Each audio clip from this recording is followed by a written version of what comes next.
जय हिंद मित्रों, fire college Divyapur के यूट्यूब चैनल में आपका स्वागत है। आज हम लोग पंप के बारे में जानेंगे। फायर फाइटिंग में पंप का क्या योगदान है, चलिए जानते हैं अश्विनी सर से।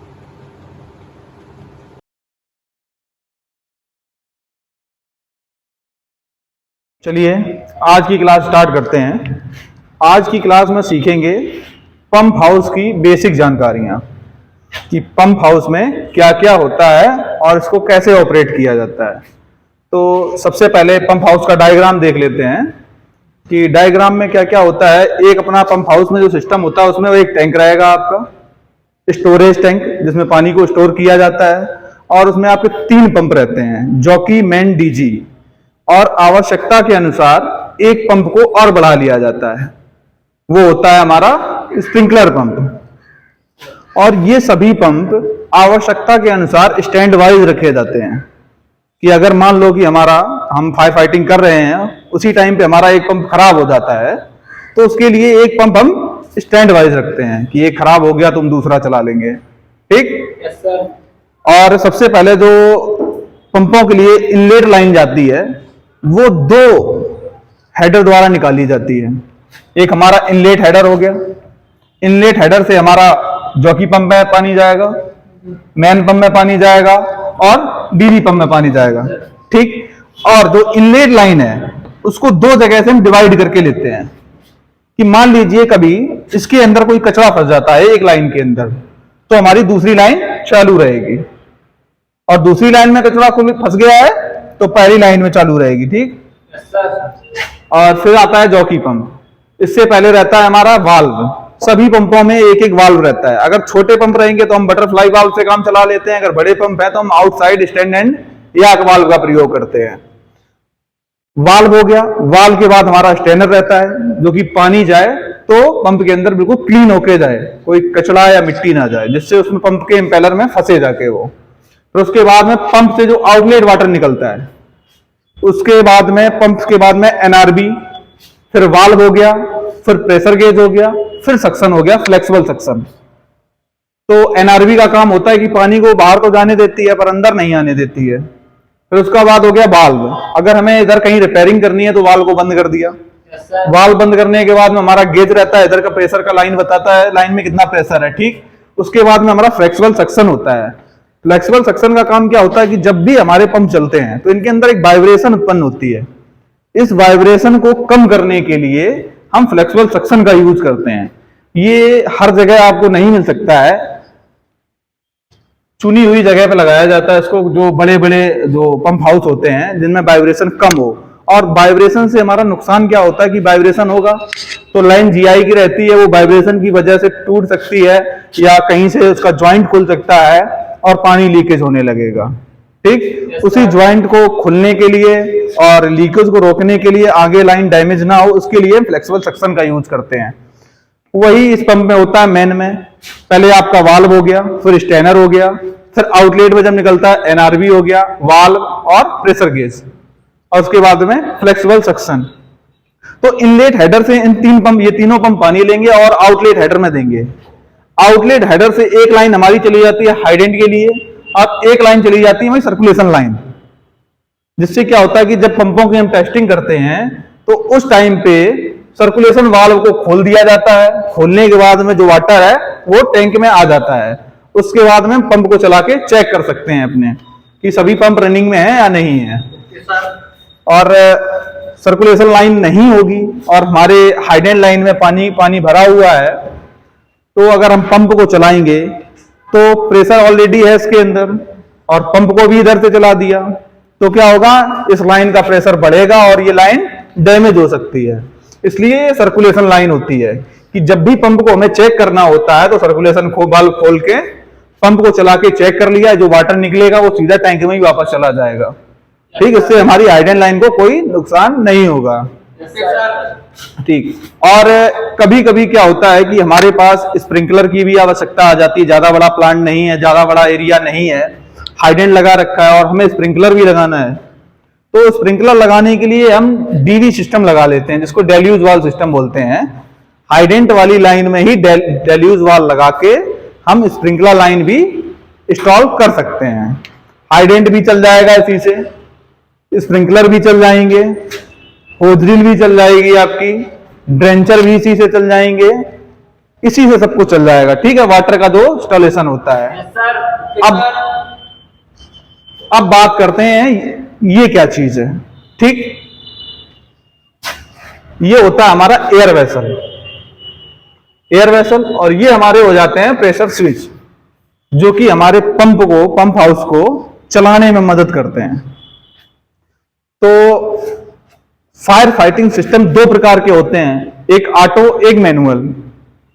तो मैनुअल में अपना हाइडेंट सिस्टम आ जाता है और ऑटोमेटिक में हमारा स्प्रिंकलर सिस्टम आ जाता है। स्प्रिंकलर सिस्टम में कई आ जाते हैं आपके, स्प्रिंकलर सिस्टम हो गया, और मैनुअल में हाइडेंट हो गया, मॉनिटर हो गया, होज ड्रिल हो गई, इनको हमें मैनुअली ही चलाना पड़ता है। Yes sir. तो यहां से एयर वेसल क्या काम करता है कि लाइन जब भी चार्ज की जाती है, चार्ज करने के बाद में सभी पंप ऑटोमेटिक स्टार्ट होते हैं, ऑटोमेटिक बंद होते हैं। तो जब पंप लाइन में प्रेशर नहीं रहेगा तो उस टाइम पे ये ऑटोमेटिक कमांड दी जाएगी पंपों को कि स्टार्ट होने के लिए और बंद होने के लिए।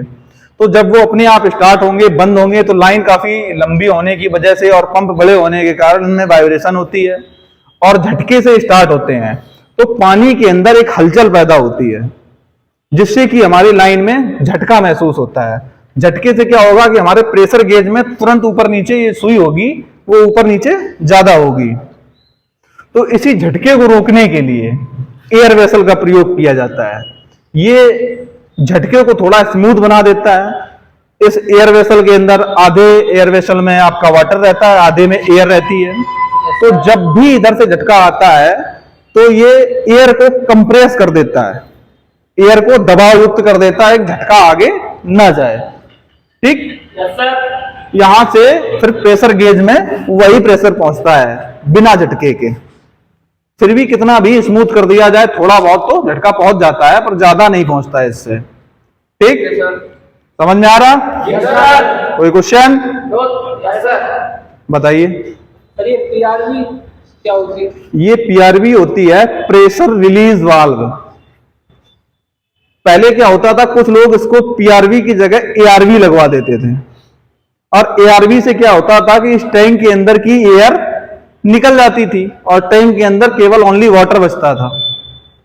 तो यहां पे पीआरवी लगाई जाती है, प्रेशर रिलीज वाल्व, ना कि एआरवी। Yes sir. ठीक, एक्स्ट्रा प्रेशर को निकालने के लिए। ठीक, ओके सर। वैसे इसको खुलने का कभी चांस आता नहीं है, ये कभी कभी ही खुलती है।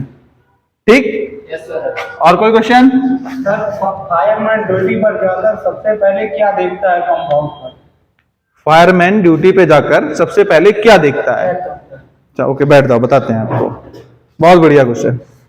सबसे पहले अगर कोई भी फायरमैन पंप हाउस में जाता है तो वो सबसे पहले जाके अपने पैनल को देखेगा, जाके पैनल में देखेगा कि उसमें लाइट आ रही है या नहीं आ रही है। लाइट नहीं आ रही है तो मान लो उसका एक मेन स्विच होता है, उसको किसी ने बंद तो नहीं कर दिया, मेन स्विच को ऑन किया, पैनल में लाइट आ गई। पैनल में लाइट देखने के बाद में एक काम और जरूरी रहता है, वो बहुत इंपॉर्टेंट होता है कि एक उसमें ऑटो मैनुअल का स्विच होता है, उसको भी देखना जरूरी है कि पंप हमारे ऑटो में है या मैनुअल में है। अगर मैनुअल में पड़े हुए हैं तो उनको ऑटो में करना पड़ेगा आपको। तो ऑटो में करेंगे तो वो अपने आप, उनको कमांड मिलेगी, अपने आप पंप चलेंगे। ठीक, तो सबसे पहले लाइट चेक की, मेन सप्लाई, फिर उसके बाद में ऑटो मैनुअल को चेक किया, उसको चेक कर लिया, अगर वो सही है तो उसके बाद में फिर हमें देखना अपना वाटर टैंक। वाटर टैंक में हमारा पानी है या नहीं है, वो भी फुल होना चाहिए। उसके बाद में हमारा चेक करने का नंबर आता है प्रेशर गेज। प्रेशर गेज देखेंगे कि हमारा जितना प्रेशर रहता है, जितना रिक्वायरमेंट है हमें प्रेशर की, उतना इसमें प्रेशर है या नहीं है। प्रेशर गेज देखने के बाद में नंबर आता है डीजी को। डीजी को देखेंगे, उसमें क्या होता है, डीजल इंजन का जो टैंक होता है जिसमें ऑयल डाला जाता है डीजल, वो हमेशा फुल रहना चाहिए। कोई बोल देता है कि 80%, 85%, पर जो उसकी रिक्वायरमेंट होती है वो होती है ऑलवेज फुल, हमेशा पूरा भरा रहना चाहिए। Yes sir. ठीक, फिर उसके बाद में डीजी की बैटरी को चेक करेंगे, वो तो डेड नहीं है कहीं। अगर डेड होगी तो पैनल में करंट नहीं जाएगा। ठीक है, ओके सर। और उसके बाद में आपको देखना है हमारी लाइन कहीं लीकेज तो नहीं हो रही है। लीकेज तो नहीं हो रही है, अगर लीकेज हो रही है तो आप इन्फॉर्म करेंगे, उसको सही करवाएंगे। फिर उसके बाद आपका नंबर आता है कि प्रॉपर क्लीनिंग है वहां पे या नहीं है।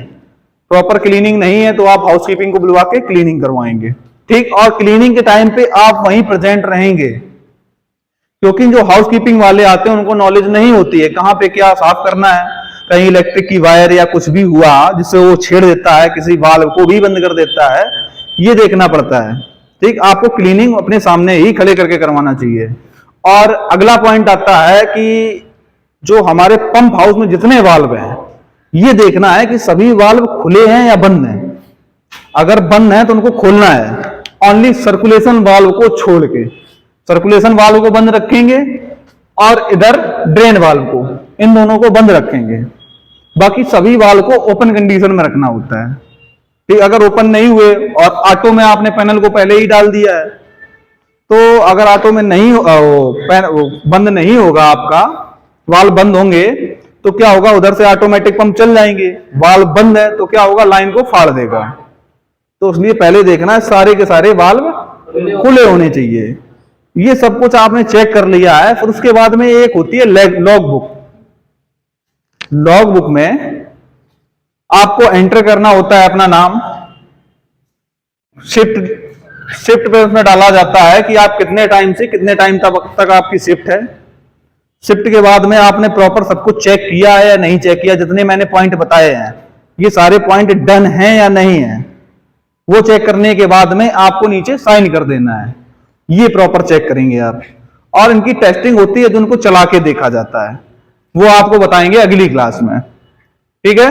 Yes sir. और कोई क्वेश्चन? Yes sir. बताइए। ड्रेन वाल्व सर क्या होता है, इसका कार्य क्या होता है? ड्रेन वाल्व का कार्य होता है जब कभी हमारे प्रेशर स्विच में कोई गड़बड़ी आ जाए, प्रेशर स्विच में कोई गड़बड़ी आ जाए, या फिर प्रेशर हमारे पास मेंटेन है और इधर कहीं लाइन में काम होना है, कहीं थोड़ा बहुत लीकेज हो रहा है, उसको ठीक करना है, तो क्या करेंगे कि हमें लाइन में पानी हमारा बना रहे और ये रिपेयर भी हो जाए।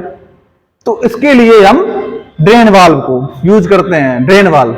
और इसके प्रेशर स्विच को घटाने और बढ़ाने के लिए या एडजस्ट करने के लिए, पंप को कितने केजी पे स्टार्ट किया जाए, कितने केजी के प्रेशर पर, और कितने केजी के प्रेशर पर बंद किया जाए, इन प्रेशर स्विच को सेट करते समय इस ड्रेन वाल्व का यूज होता है। Okay sir. ठीक, सर वन डाउट और सर बताइए। फ्लेक्सिबल सेक्शन क्या होता है? फ्लेक्सिबल सेक्शन के बारे में मैंने बताया कि लाइन होती है वो जीआई की, लोहे की बोलते हैं अपने भाषा में लोहे की होती है लाइन। तो काफी लंबी लाइन हो गई, और ये पंप जो होते हैं कम से कम 150 एचपी के होते हैं, 150 एचपी। और ये जॉकी पंप होता है वो छोटा होता है, मेन पंप काफी बड़ा होता है। जब ये चलते हैं तो वाइब्रेशन जनरेट होती है इनके अंदर, तो वाइब्रेशन होगी तो वो पूरी लाइन को वाइब्रेशन जाएगी। तो पूरी लाइन जब वाइब्रेट होगी तो कहीं ना कहीं से उनके ज्वाइंट खुलने का या फिर रस्टिंग होके टूटने का डर रहता है। तो इसलिए जो वाइब्रेशन इधर है वो वाइब्रेशन हमारी हाइडेंट लाइन में ना जाए, इसलिए फ्लेक्सिबल सेक्शन का यूज किया जाता है। जिससे क्या होता है कि दो लोहे की जीआई की लाइनों को जोड़ने के लिए फ्लेक्सिबल सेक्शन लगा होता है बीच में, वो वाइब्रेशन को रोकता है और आगे वाइब्रेशन नहीं जाने देता है। ठीक है, यस सर। और कोई डाउट? No sir. तो फिर हम करते हैं। अगर आपको हमारा वीडियो अच्छा लगा तो प्लीज़ वीडियो को लाइक करें, शेयर करें और कमेंट करें। अगर आपने अभी तक हमारे चैनल को सब्सक्राइब नहीं किया है तो प्लीज़ सब्सक्राइब करें। जय